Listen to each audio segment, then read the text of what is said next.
할렐루야. 오늘 또 우리 주의 새로운 은혜와 복이 임하게 될 수 있기를 축복합니다. 축복합니다. 우리가 빈 의자를 바라봤을 때 의자는 너무 좋은 재료로 멋있게 잘 만들어져 있는데 그곳에 앉아있는 주인이 없는 그냥 비어있는 의자만 있다면 그 의자는 그렇게 유용하거나 대단하거나 좋은 그런 의자가 될 수가 없을 것입니다. 그냥 장식품에 불과할 것입니다.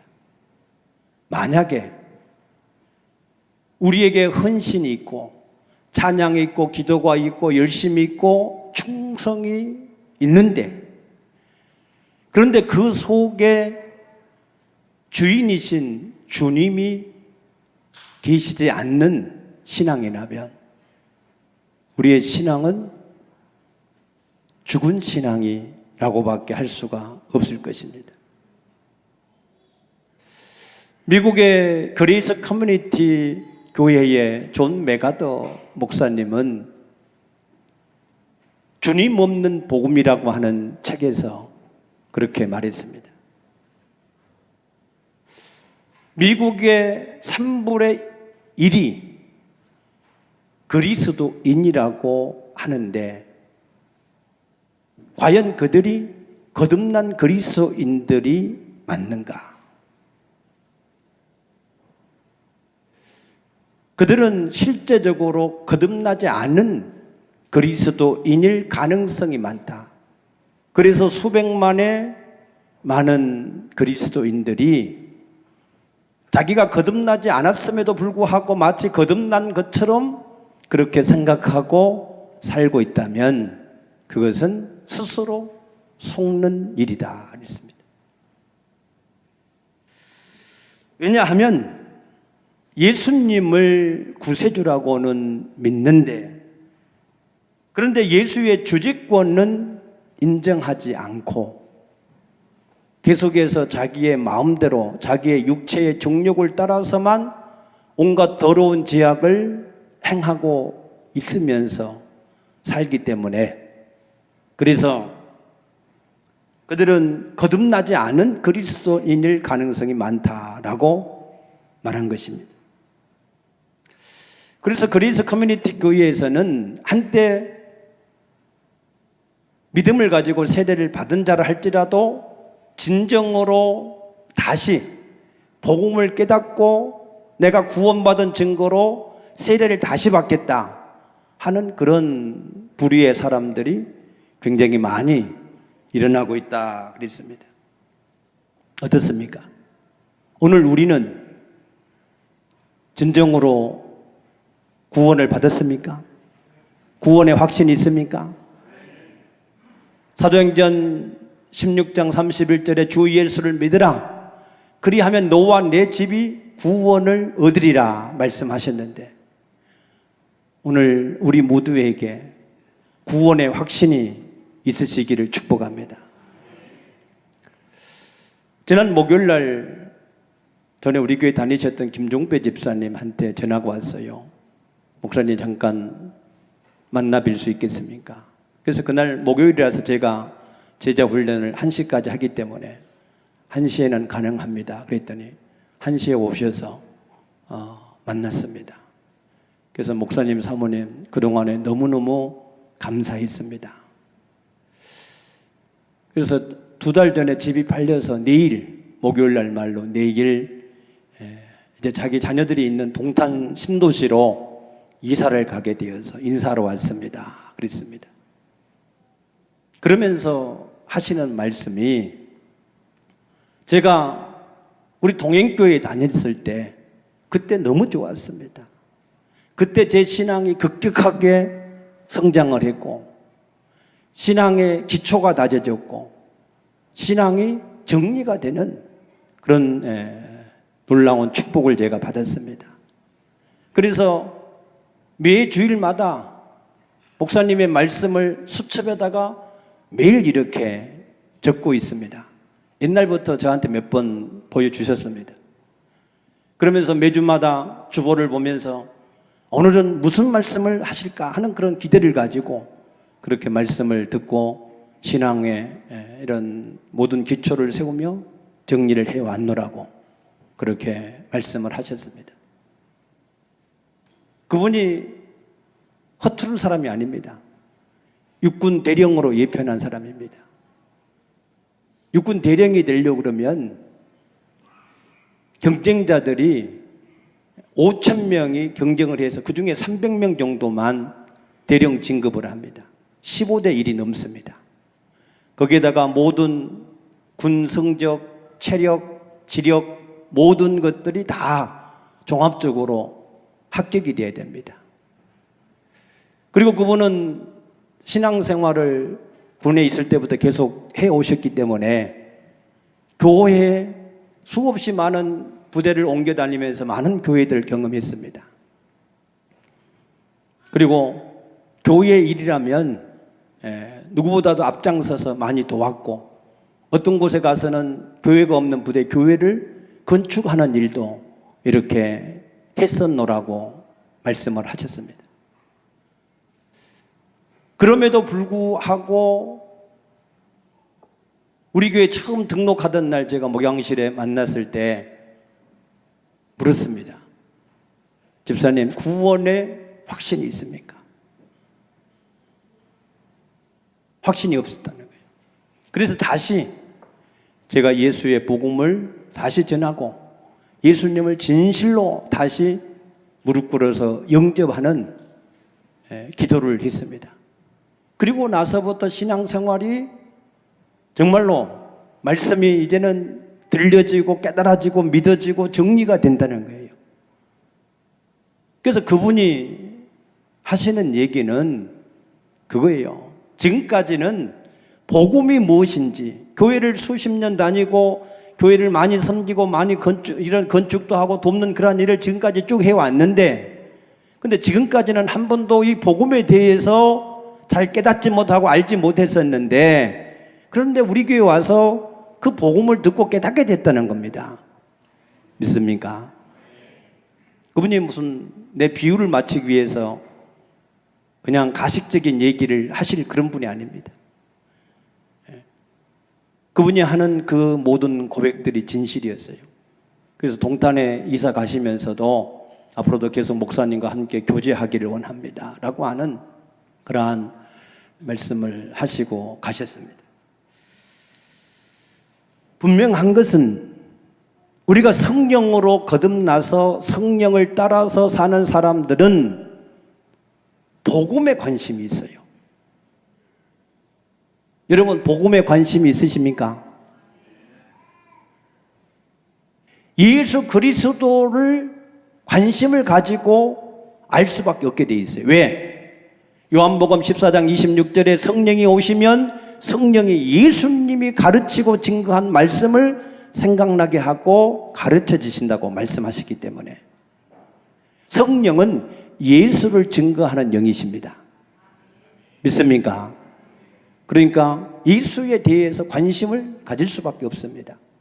또 성령은 사도행전 10장 8절에 성령이 오시면 예루살렘에서부터 땅끝까지 이르러서 예수의 증인이 되어지게 한다 그랬어요. 전도에 관심이 가질 수밖에 없습니다. 성령을 받아서 성령으로 살아가는 사람들은 예수의 복음과 그 복음을 증거하는 전도에 관심이 가질 수밖에 없는 것이 정상이고 그렇게 되는 것이 축복인 줄로 믿습니다. 그렇게 되시기를 축복합니다. 그러므로 우리는 구원의 복음이 무엇인지에 대해서 정확하게 우리가 알아야 됩니다. 오늘 본문에서 사도 바울은 이 구원의 복음이 무엇이냐에 대해서 우리에게 말씀하십니다.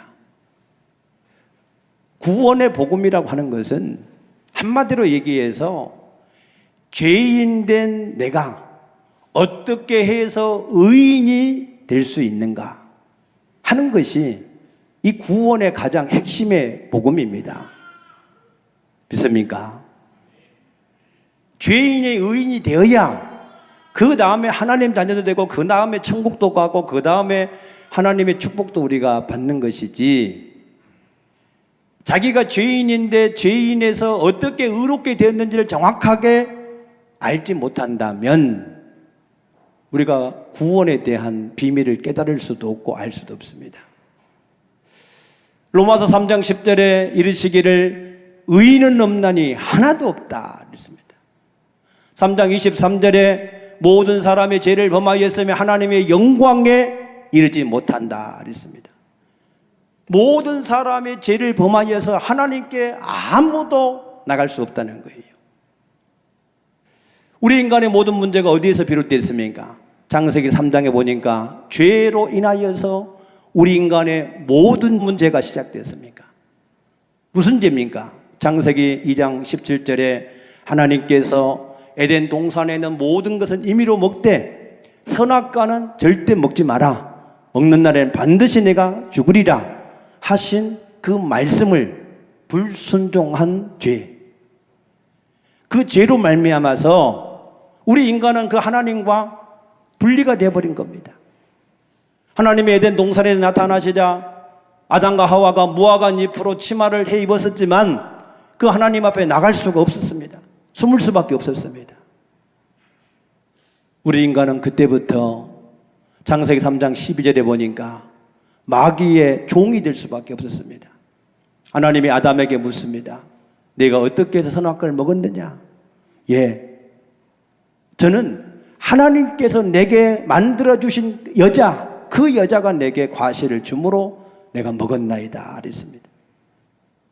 자기가 먹어놓고 자기의 죄는 전혀 인정하지 않고 오히려 하나님과 자기 와이프를 원망하고 불평하는 사단의 종된 그러한 모습으로 나타나는 것을 볼 수 있습니다. 뿐만 아니라 창세기 3장 17절에는 그러므로 땅이 저주를 받아서 내가 이마에 땀을 흘리고 수고해야 겨우 먹고 살게 될 것이고 땅은 내게 가시와 엉겅퀴를 내게 될 것이다 그랬습니다. 자연과에도 모든 관계가 깨어지게 되는 그런 상태에 이르게 되었다는 겁니다. 그래서 우리 인간은 이 땅에서 그렇게 살다가 히브리서 9장 27절에 사람이 한 번 죽는 것은 정하신 것이고 그 후에는 심판이 있으리라 하신 말씀대로 이 땅에서 하나님과 분리되어서 사단의 종이 되어서 죄의 저주 가운데 살다가 죽습니다. 죽으면은 영혼은 주신 하나님께로 가고 육체는 땅으로 돌아갑니다. 그런데 그 주신 영혼이 하나님 앞에 갔을 때 그때 심판을 받습니다. 요한계시록 20장 13절에서 15절 말씀 보게 되면은 모든 사람들이 심판을 받기 위해서 그 하나님 보좌 앞에 다가갑니다. 그 보좌가 희게 생겼다고 그래서 흰색이라고 그래서 백보좌라고 그럽니다. 거기에는 책이 두 권 있다 그랬습니다. 하나는 생명책이요 하나는 행위록책입니다.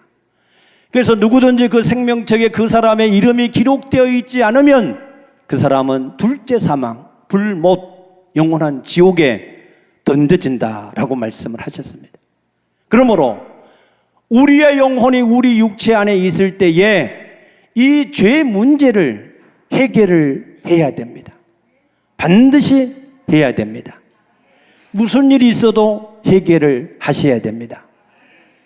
믿습니까? 돈 버는 게 문제가 아니에요. 세상의 부귀와 영화가 문제가 아닙니다. 가정이 문제가 아닙니다.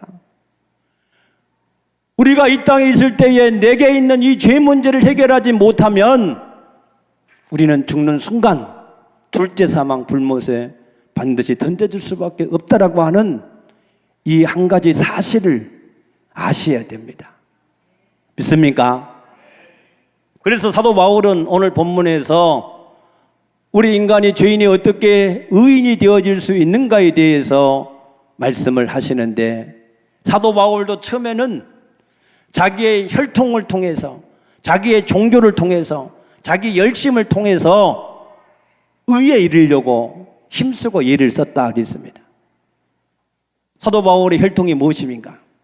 오늘 여기 5절에 보면은 이스라엘의 족속이요 베냐민 지파요 히브리인 중에 히브리인이다 그랬습니다. 혈통에는 아무 문제가 없습니다. 혈통은 손색이 없는 혈통입니다. 그러나 요한복음 1장 13절에 이는 혈통으로나 육정으로나 사람의 뜻으로 나지 않는다. 혈통으로 안 된다 그랬어요. 두 번째 사도 바울이 가지고 있는 종교가 무엇이었습니까? 사도 바울은 바리새인이었다 그랬습니다. 바리새인은 유대교의 3대 지파 중에 하나입니다. 바리새인들은 모세가 전해준 율법을 가지고 그 율법을 온전하게 지킴으로 의롭게 되어진다라고 믿는 그런 사람들입니다. 그래서 그 율법을 하나라도 놓치지 않고 지키기 위해서 그 율법의 율법을 또 만들어서 어떻게 하든지 간에 그 율법을 지키려고 힘쓰고 애쓰는 사람들입니다. 그러나 그 율법을 가지고도 사도 바울은 의롭게 될 수가 없었습니다. 본인 스스로는 이렇게 말합니다. 율법의 의로는 흠이 없는 자라 그랬어요. 근데 이 율법의 의로 흠이 없을 수가 없어요. 요한복음 3장에 보니까 니고데모라고 하는 사람이 나옵니다. 그 사람도 유대 관원이고 산헤드린 공회원이고 랍비고 바리새인입니다. 그는 모든 사람이 존경하는 랍비였습니다. 율법으로 흠이 없는 사람이었습니다. 그러나 그도 그 율법의 의로 확신할 수 없기 때문에 밤중에 예수님을 찾아갈 수밖에 없었던 것입니다. 왜 인간이 율법으로 의롭게 될 수 없느냐? 야고보서 2장 10절에 이렇게 말합니다. 우리가 율법이 613가지인데 이 613가지를 다 지키다가 한 가지만 범해도 율법 전체를 범하는 것이 된다는 거예요. 그런데 그것이 어느 날 하루만 그렇게 산다고 할지라도 그게 어려운데 일생 동안에 여러분의 일생 동안에 율법을 613가지를 하나도 범하지 않고 다 지킬 수 있습니까? 불가능합니다. 그래서 갈라디아서 2장 16절에 율법의 행위로는 의롭게 될 육체가 하나도 없다 그랬습니다. 믿습니까? 율법으로 안 되는 거예요. 열심. 사도 바울이 열심으로는 교회를 핍박하는 자라고 그랬습니다. 당시의 교회의 머리 대신 예수님은 유대교회에서 보면 이단의 귀수였습니다. 왜? 유대교는 유일신을 믿는 신앙이잖아요. 그런데 예수님이 하나님의 아들이라는 거예요. 하나님이라는 거예요. 그러니까 신성모독이라는 겁니다. 유대교에서 가장 큰 죄로 여기는 것이 신성모독입니다. 또 다른 하나님을 얘기하는 겁니다. 그래서 예수님을 십자가에 못 박은 사람들이 바리새인들이었습니다. 유대교의 입장에서 보면은 예수를 믿는 사람들은 이단이에요. 이단. 그래서 그들을 잡아다가 가두기도 하고 죽이기도 하고 스데반 집사를 죽이는데 앞장섰던 사람이 봐도 사도 바울이었습니다. 그런 열심, 유대교를 위한 그런 열심을 가지고 있었지만 그것 가지고 의롭게 될 수가 없었습니다. 어느 날 사도행전 9장에 보면은 사도 바울이 다메섹으로 예수를 믿는 사람들을 잡으려고 달려갑니다. 그러다가 호련히 강한 빛이 비추어서 달려가던 말에서 떨어졌습니다. 그리고 음성이 들렸습니다. 부활하신 예수님이 그를 만나 주신 것입니다. 그래서 다메섹에 들어가서 경건한 사람 아나니아라고 하는 예수님의 제자가 거기 있어서 예수 그리스도의 복음을 다시 듣습니다. 전에는 모세 오경 율법을 가지고 거기에서 의를 얻으려고 행위로 의를 얻으려고 그 율법을 주하로 묵상했는데 그것이 아니라는 거예요. 아담과 하와도 무화과 잎으로 치마를 해 입어서 의롭게 되려고 했는데 할 수 없었다는 거예요. 그래서 하나님이 가죽옷을 지어 입히셔서 의롭게 하심으로 하나님을 만날 수 있는 길을 주셨다는 거예요. 그 가죽옷을 우리에게 지어 주시도록 하기 위해서 하나님이 처음부터 여인의 후손을 보내주시겠다 약속했다는 것을 알게 된 거예요. 그 여인의 후손이 바로 예수님인 것을 알게 된 것입니다. 믿습니까? 사도 바울이 율법에 대해서, 구약에 대해서 능통한 자니까 처음에 잘못된 관점을 가지고 구약을 봐서 율법으로 의롭게 되려고 했는데 그것이 잘못된 것을 알고 다시 복음으로 모든 구약의 성경을 보니까 하나님이 처음부터 복음을 말씀하셨다는 것을 알게 된 것입니다. 믿습니까? 그래서 사도 바울이 즉시로 나가서 예수님을 하나님의 아들 그리스도로 증거한 줄로 믿습니다. 사도 바울은 오늘 7절 8절 말씀 보게 되면은 내가 이제 전에 알던 육체로 내가 의롭게 되려고 힘쓰고 애썼던 그 모든 것, 혈통, 종교, 자기 열심 모든 걸 다 버린다는 거예요. 배설물같이 버리겠다는 겁니다. 그리고 이제는 예수 그리스도를 알기를 원한다. 그래서 내가 그 안에서 발견되기를 원한다 그랬습니다. 자, 우리가 이 지식이 가장 고상하다 그랬는데 이 지식을 우리가 정리를 하면 이렇습니다. 자, 우리 인간의 힘과 노력으로는 아무리 힘쓰고 애써도 의롭게 될 수 없다. 아멘입니까? 안 되는 거예요. 예레미야 17장 9절에 만물보다 부패된 것이 우리 인간의 마음이다 그랬어요. 우리 인간 마음 자체가 부패가 됐기 때문에 의로운 게 나올 수가 없어요. 안 됩니다. 이사야서 64장 6절에 우리 인간의 의는 부정한 더러운 옷과 같다 그랬어요. 더러운 걸레 같은 옷이 아무리 빤다고 그래서 새 것이 안 된다는 거예요. 우리 인간의 의는 안 된다는 거예요. 그런데 하나님의 의가 나타났다. 할렐루야. 로마서 1장 17절에 복음에는 하나님의 의가 나타났다. 하나님께서 우리 인간을 의롭게 할 수 있는 그 의를 만들어 놓으셨다. 창세기 3장 21절에 가죽옷을 입힌 그 가죽옷을 만들어 놓으셨다. 갈라디아 3장 27절에 그리스도의 옷이 되게 하셨다 그 말이에요. 어떻게 해서? 우리는 죄인 된 상태로 그대로 있을 때 하나님이 그 아들 예수 그리스도를 우리에게 보내주시어서 우리의 모든 죄악을 담당해 주시고 십자가에 죽고 부활하게 하셔서 우리에게 의의 옷을 만들어 주신 줄로 믿습니다.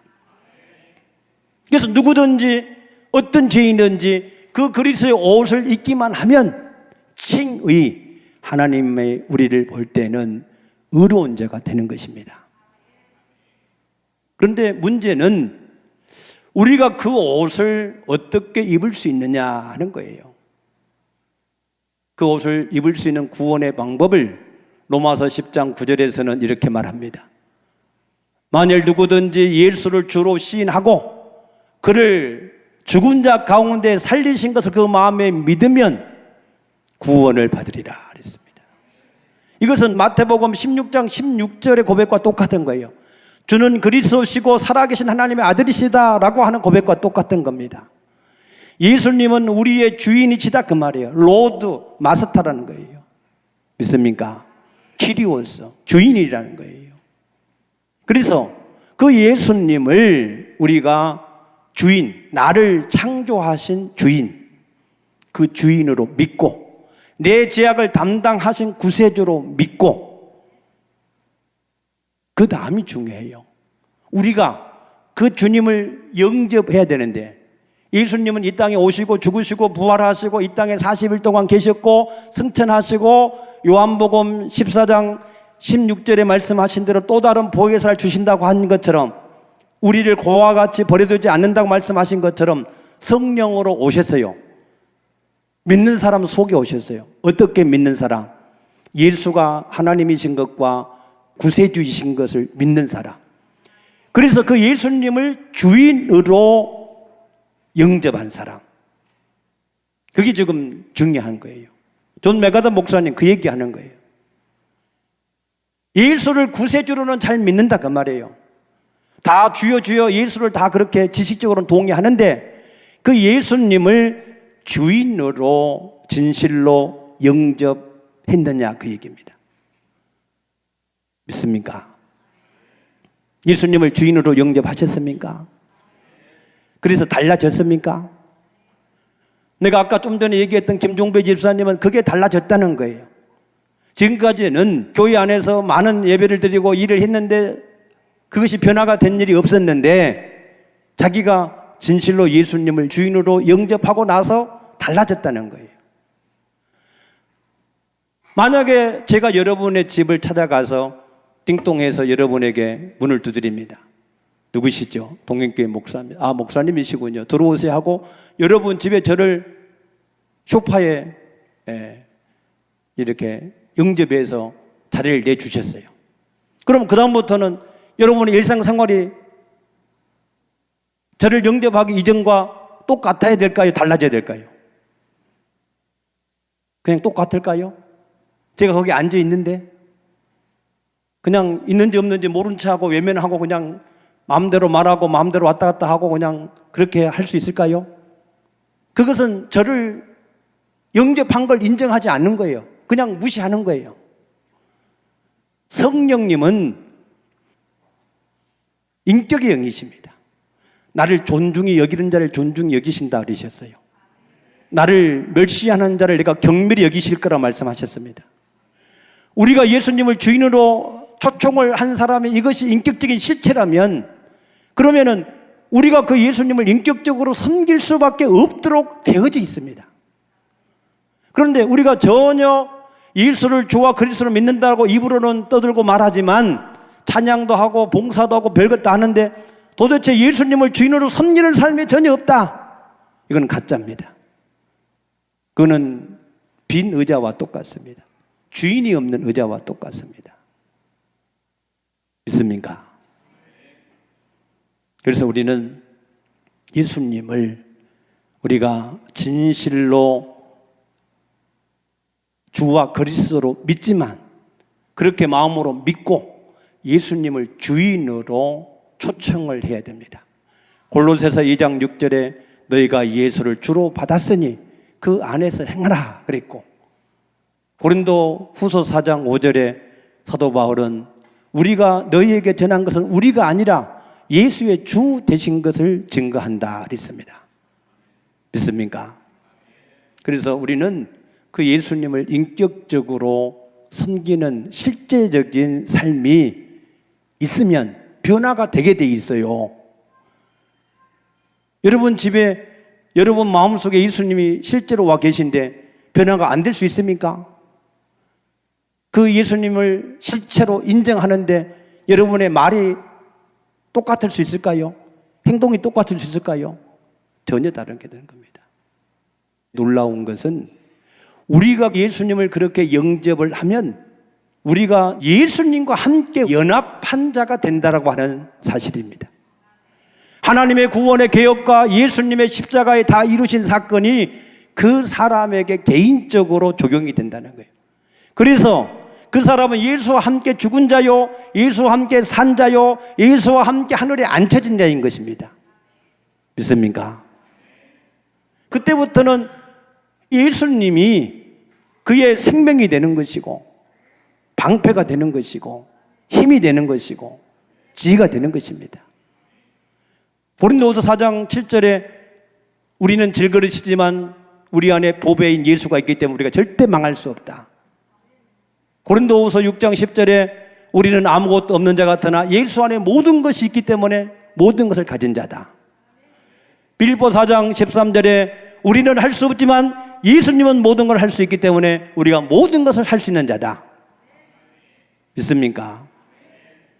그 예수와 연합돼서 하나 된 실체가 되어진 사실을 우리가 믿는 게 중요한 거예요. 그 예수님이 성령이 우리 안에 계신 그 사람에게는 자기 이름을 주셨어요. 그리고 그 이름을 가지고 무엇이든지 구하면 하나님이 시행할 것이라고 말씀하셨습니다. 믿습니까? 그래서 아까 간증했던 그 김종배 집사님도 사실 요새 아파트들이 매매가 잘 이루어지지 않잖아요. 그런데 이 삼성 레미안 아파트를 2달 전에 하나님 앞에 간절하게 가서 기도했는데 하나님이 응답하셔서 가격을 좋은 가격을 받고 매매를 하셨다 그러더라고요. 그러면서 자기는 하나님 앞에 나가서 기도하면 하나님이 반드시 들으시고 응답하신다는 확신이 있다는 거예요. 하나님께서 우리와 연합해서 우리에게 주신 엄청난 축복들이 있지만 우리가 그 사실을 얼마나 믿느냐 그 말이에요. 이미 이루어진 것이지만 히브리서 4장 2절에 너희에게 구원의 안식이 남아있을지라도 너희가 믿음으로 화합하지 않으면 아무 유익이 없다 그랬어요. 하나님의 그리스도 안에서 우리에게 모든 것을 다 주셨지만 우리가 실제로 그 사실을 믿지 않으면 우리의 생활 속에 아무런 능력이 없는 겁니다. 이 사실을 믿게 될 수 있기를 축복합니다. 축복합니다. 그러면 여러분 속에 놀라운 일들이 그때부터 나타나기 시작할 줄로 믿습니다. 오늘 다시 한번 과연 나는 예수님을 내 주인으로 진실로 초청을 했는가? 과연 내 안에 예수님은 정말 계시는가? 그 예수님은 살아계신 하나님이신데 나는 과연 그 예수님을 인격적으로 섬기고 있는가? 오늘 여기에 대한 질문에 여러분들이 진실로 아멘 할 수 있기를 축복합니다. 그렇게 되면 어떤 죄인도 의인이 되어지는 놀라운 축복을 얻은 것이고 그때부터 하나님의 영이 그 사람 속에 함께해서 하나님의 자녀가 되는 권세, 오늘 3장 20절에 보니까 천국의 시민권을 이미 주셨다 그랬습니다. 우리가 이 땅에서도 살지만 하나님의 시민권자로서의 하나님의 놀라운 축복된 삶을 우리가 살 수 있게 됨을 믿으시기 바랍니다. 다시 한번 말씀을 정리하면 우리 인간의 힘과 노력과 혈통과 열심으로는 아무리 힘쓰고 있어도 의롭게 될 수 없다. 아멘. 그래서 하나님이 처음부터 우리에게 무화과 잎이 아닌 가죽옷을 준비해 놓으셨고 그 가죽옷을 만들어줄 여인의 후손을 보내주셨는데 그가 바로 예수 그리스도인 것을 믿으시기 바랍니다. 그가 십자가에 죽으시고 부활하셔서 우리에게 그 가죽옷을 만들어 주신 것이고 우리가 그것을 입으려고 그러면은 부활하셔서 승천하셔서 성령으로 다시 오신 그 예수님을 우리가 주인으로 초청을 해야 됩니다. 주님께서 우리에게 주인으로 오셨을 때 우리는 그 의의 옷을 하나님의 의의 옷을 입게 되는 자가 될 줄로 믿습니다. 그때 그의 이름이 사망에서 생명책에 기록되는 순간일 줄로 믿습니다. 그래서 그때부터 예수의 이름으로 무엇이든지 하나님께 구하면 하나님이 그에게 응답하실 것이고 그가 이 복음을 증거하기 위해서 나간다면 하나님은 하늘과 땅의 모든 권세로 저에게 함께 하셔서 역사하실 줄로 믿으시기 바랍니다. 이 놀라운 구원의 복음을 우리가 땅끝까지 증거할 수 있는 그러한 우리의 모든 지체들이 우리의 성도들이 다 되어질 수 있기를 주 예수 그리스도 이름으로 간절히 축복합니다. 축복합니다.